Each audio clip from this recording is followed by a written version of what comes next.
श्री गुरु चरण सरोज रज, निज मन मुकुर सुधार।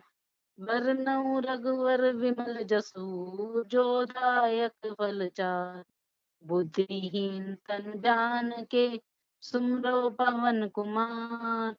बल बुद्धि विद्या देहु मोहि, हरऊ कलेश विकार। ओम श्री गणेशाय नमः। श्री जानकी वल्लभ विजयते। श्री रामचरितमानस प्रथम सोपान बालकांड। पहला श्लोक। वर्णाम वर्णान अमर्थ संज्ञानाम रसानाम छंद सामपि मंगलानाम च कत्तारौ वंदे वाणी विनायको। अर्थात अक्षरों, अर्थ समूहों, रसों, छंदों और मंगलों की करने वाली सरस्वती जी और गणेश जी की मैं वंदना करता हूँ। दूसरा श्लोक। भवानी शंकरौ वंदे श्रद्धा विश्वास रूपिणौ। याभ्याम बिना न पश्यन्ति सिद्धा स्वान्ते स्थमीश्वरम। अर्थात श्रद्धा और विश्वास के स्वरूप श्री पार्वती जी और श्री शंकर जी की मैं वंदना करता हूँ, जिनके बिना सिद्धजन अपने अंतःकरण में स्थित ईश्वर को नहीं देख सकते। तीसरा श्लोक। वंदे बोधमयं नित्यं गुरुं शंकर रूपिणं। यमाश्रितो ही वक्रोऽपि चंद्रः सर्वत्र वंद्यते। अर्थात ज्ञान में नित्य शंकर रूपी गुरु की मैं वंदना करता हूँ, जिनके आश्रित होने से ही टेढ़ा चंद्रमा भी सर्वत्र वंदित होता है। चौथा श्लोक। सीताराम गुण ग्राम पुण्य आरण्य विहारिणो। वंदे विशुद्ध विज्ञानो कवीश्वर कपीश्वरो।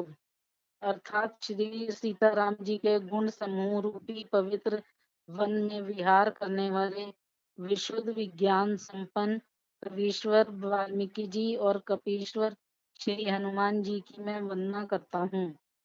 पांचवा श्लोक। उद्धव वस्थिति संहार कारिणीं कलेशहारिणीं सर्वश्रेष्ठतरीं सीतां नतोहम राम वल्लभाम।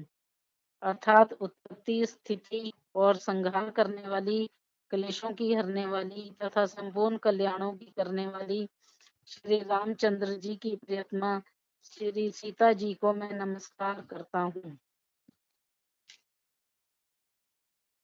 छठा श्लोक। जन्म आयाय वर्तिकीम विश्वम खिलम ब्रह्मादि देवासुरा।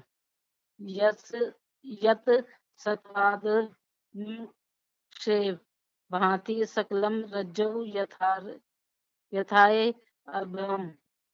यत्पाद पल्लवम एकमेव ही भवान बोधे स्थिति अश्वात्तम। वंदेहम तम शेष कारणम परम रामाख्य मीशम हरिम।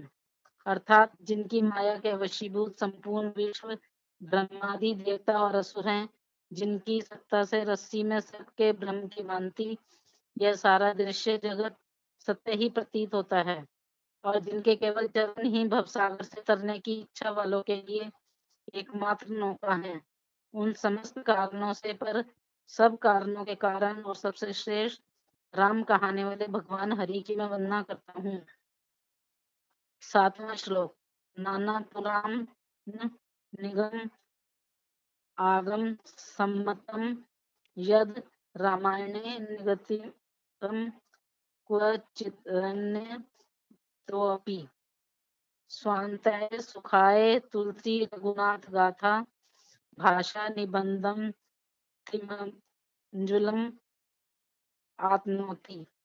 अर्थात अनेक पुराण वेद और तंत्र शास्त्र से सम्मत तथा जो रामायण में वर्णित है और कुछ अन्य से भी उपलब्ध श्री रघुनाथ जी की कथा को तुलसीदास अपने अंतःकरण के सुख के लिए अत्यंत मनोहर भाषा में विस्तृत करता है।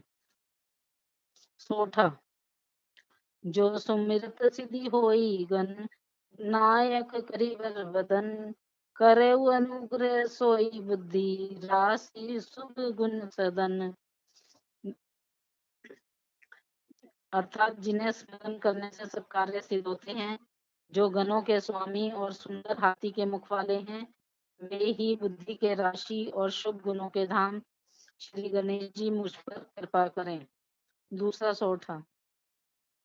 मूक होई बचाल पंगु, चढ़ी गिरिवर गहन, जासु कृपा सो दयाल, द्रवहु सकल कली मल दहन। अर्थात जिनकी कृपा से गूंगा बहुत सुंदर बोलने वाला हो जाता है और लंगड़ा लूला दुर्गम पहाड़ पर चढ़ जाता है, वे कलयुग के सब पापों को जला डालने वाले दयालु भगवान मुझ पर द्रवित हों। तीसरा सोटा। नील सरेहू श्याम तरुण, अरुण बारिज नयन, करऊ सोमम उर्धाम, सदा क्षीर सागर सेन। अर्थात जो नील कमल के समान श्याम वर्ण है, पूर्ण खिले हुए लाल कमल के समान जिनके नेत्र है, और जो सदा क्षीर सागर में शयन करते हैं, वे भगवान नारायण मेरे हृदय में निवास करें। चौथा सोठा। कुंद इंदु संदेहु मा, रमन करुणायन, जाहि दीन पर ने करो, कृपा मर्दन मयन।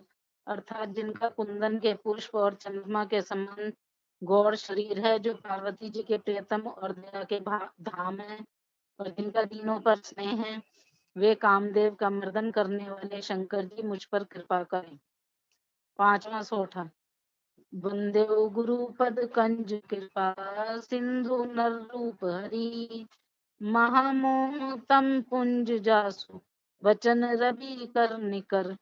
अर्थात मैं उन गुरु महाराज के चरण कमल की वंदना करता हूँ, जो कृपा के समुद्र और नर रूप में श्री हरि ही हैं, और जिनके वचन महामोह रूपी घने अंधकार के नाश करने के लिए सूर्य किरणों के समूह हैं।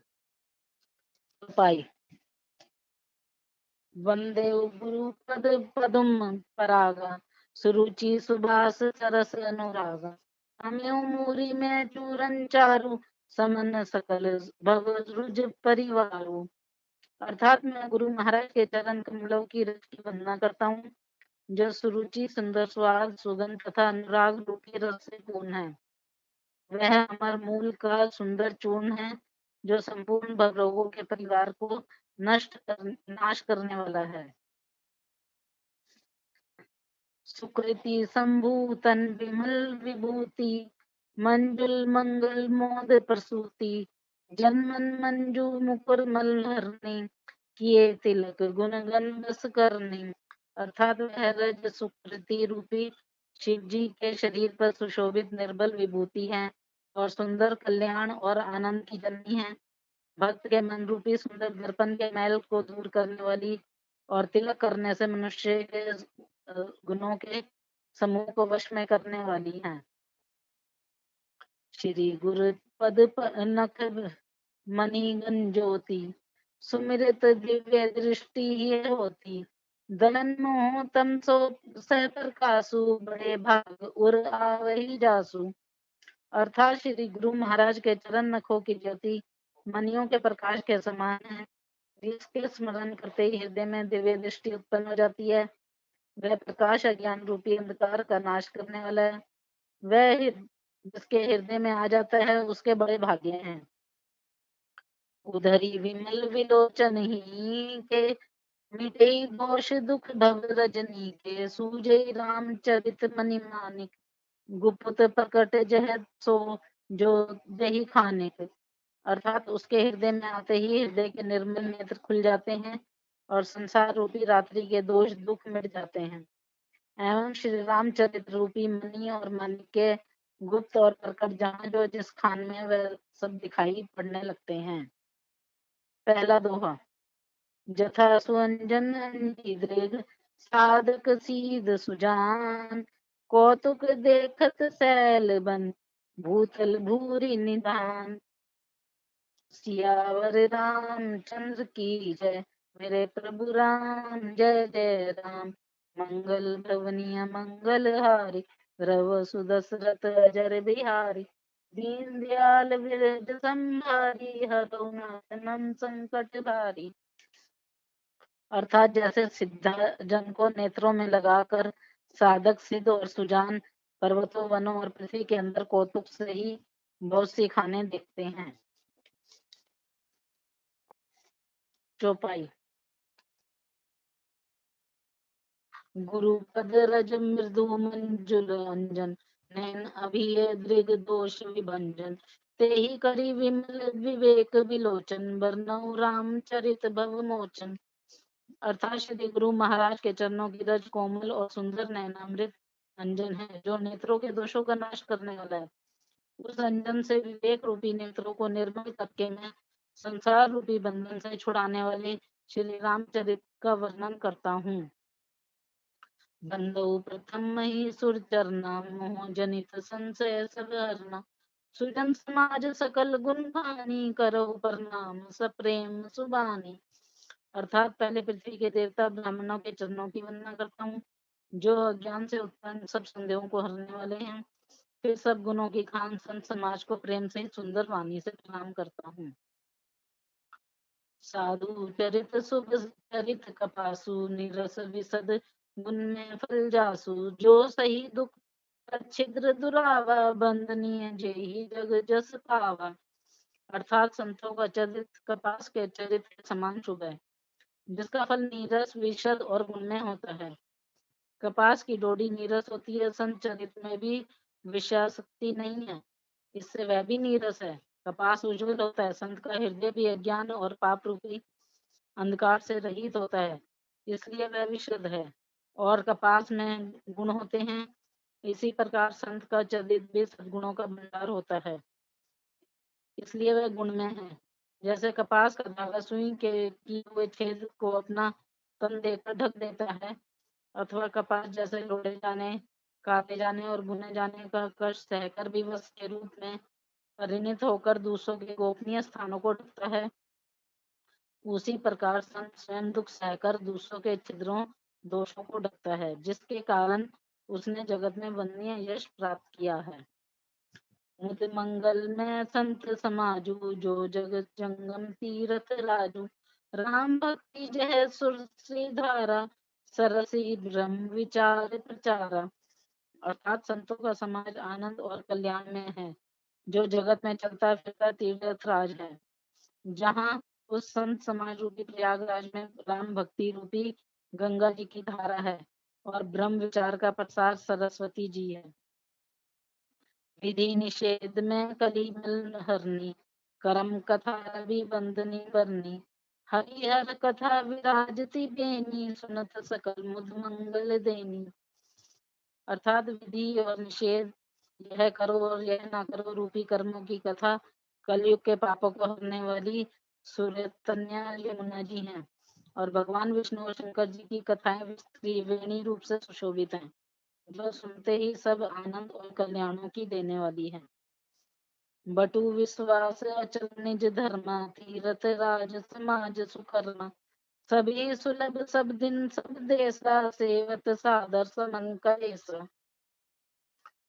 अर्थात उस समाज रूपी प्रयाग में अपने धर्म में जो अटल विश्वास है वह अक्षयवट है, और शुभ कर्म ही उस तीर्थ राज का समाज है। वह संत समाज रूपी प्रयागराज सब देशों में सब समय सभी को सहज में ही प्राप्त हो सकता है, और आनंद पूर्वक सेवन करने से क्लेशों को नष्ट करने वाला है। अखत अलौकिक तीर्थ राउ, देव सद्य फल प्रकट प्रभाव। अर्थात वह तीर्थराज अलौकिक और अकथनीय है एवं तत्काल फल देने वाला है, उसका प्रभाव प्रत्यक्ष है। दूसरा दोहा। सुनी समझी जन मुदित मन मंजी, अति अनुराग। लय चारी फल छत तनु, साधु समाज प्रयाग। अर्थात जो मनुष्य संत समाज रूपी तीर्थ राज का प्रभाव प्रसन्न मन से सुनते और समझते हैं, और फिर अत्यंत प्रेम पूर्वक इसमें गोते लगाते हैं, वे इस शरीर के रहते ही धर्म अर्थ काम मोक्ष चारों फल पा जाते हैं। चौपाई। मंजन फल देख देखी तत्काला, खाक होई पिक बकऊ मराला। सुनी आचरज करे जनि कोई, सत्संगति महिमा नहीं कोई। अर्थात इस तीर्थ राज में स्नान का फल तत्काल ऐसा देखने में आता है कि कोई कोयल बन जाते हैं और बगुले हंस। यह सुनकर कोई आश्चर्य ना करे, क्योंकि सत्संग की महिमा छिपी नहीं है। वाल्मीकि नारद घट जोनी, निज निज मुख ने कही निज वाणी। जलचर थलचर नभचर नाना, जे जड़ चेतन जीव जहाना। अर्थात वाल्मीकि जी, नारद जी और अगस्त्य जी ने अपने अपने मुखों से अपनी होने जीवन का वृतांत कही है। जल में रहने वाले, जमीन पर रहने चलने वाले और आकाश में विचरने वाले नाना प्रकार के जड़ चेतन जितने जीव इस जगत में हैं। मति की रति गति भूति भलाई, जब जेहि जतन जहाँ जेहि पाई। सो जानब सत्संग प्रभाऊ, लोक ही वेद नानु पाऊ। अर्थात उनमें से जिसने जिस समय जहाँ कहीं भी जिस किसी से यत्न से बुद्धि कीर्ति सद्गति विभूति और भलाई पाई है, सो सब सत्संग का ही प्रभाव समझना चाहिए। वेदों में और लोक में इनकी प्राप्ति का दूसरा कोई उपाय नहीं है। बिनु सत्संग विवेक न होई, राम कृपा बिनु सुलभ न सोई। सत्संगत मुद मंगल मूला, सोई फल सिद्धि सब साधन फूला। अर्थात सत्संग के बिना विवेक नहीं होता और श्री राम जी की कृपा के बिना वह सत्संग सहज में मिलता नहीं। सत्संगति आनंद और कल्याण की जड़ है। सत्संग की सिद्धि ही फल है और सब साधन तो फूल है। सठ सुधरी सत्संगति पाई, पारस परस कुदात सुहाई। विधि बस सुजन कुसंगत पर ही, फनी मनी सम निज गुण अनुसर ही। अर्थात दुष्ट भी सत्संगति पाकर सुधर जाते हैं। जैसे पारस के स्पर्श से लोहा सुहावना हो जाता है, किंतु देव योग से यदि कभी सज्जन कुसंगति में पड़ जाते हैं तो वे वहां भी सांप की मणि के समान अपने गुणों का ही अनुसरण करते हैं। अर्थात जिस प्रकार सांप का संसर्ग पाकर भी मणि उसको विष को ग्रहण नहीं करती तथा अपने सहज गुण प्रकाश को नहीं छोड़ती, उसी प्रकार साधु पुरुष दुष्टों के संगम में रहकर भी दूसरों को प्रकाश ही देते हैं। दुष्टों का उन पर कोई प्रभाव नहीं पड़ता। विधि हरिहर कवि को विद्वानी, कहत साधु महिमा सकुचानी। सोमो सन कही जात न कैसे, साक बनिक मणि गुनगुन जैसे। अर्थात ब्रह्मा विष्णु शिव कवि और पंडितों की वाणी भी संत महिमा का वर्णन करने में सकुचाती है। वह मुझसे किस प्रकार नहीं कही जाती, जैसे साग तरकारी बेचने वाले से मनियों के गुण समूह नहीं कहे जा सकते। दूसरा तीसरा दोहा क्या भाव। वंदे संत समान, चित हित अनहित नहीं कोई। अंजलि गत शुभ सुमन जिमि, सम सुगंध कर दोई। अर्थात मैं संतों को प्रणाम करता हूँ जिनके चित्त में समता है, जिनका ना कोई मित्र है और न शत्रु। जैसे अंजलि में रखे हुए सुंदर फूल, जिस हाथ ने फूलों को तोड़ा और जिसने उनको रखा, उन दोनों ही हाथों को समान रूप से सुगंधित करते हैं। वैसे ही संत शत्रु और मित्र दोनों का ही समान रूप से कल्याण करते हैं। तीसरे दोहे का ख भाग। संत सरल चित जगत हित जानी, सुभात स्नेह बाल विनय सुनि करी कृपा राम, चरण रति देहु। अर्थात संत सरल हृदय और जगत के हितकारी होते हैं। उनके ऐसे स्वभाव और स्नेह को जानकर मैं विनय करता हूँ। मेरी इस बाल विनय को सुनकर कृपा करके श्री राम जी के चरणों में मुझे प्रीति दें। चौपाई।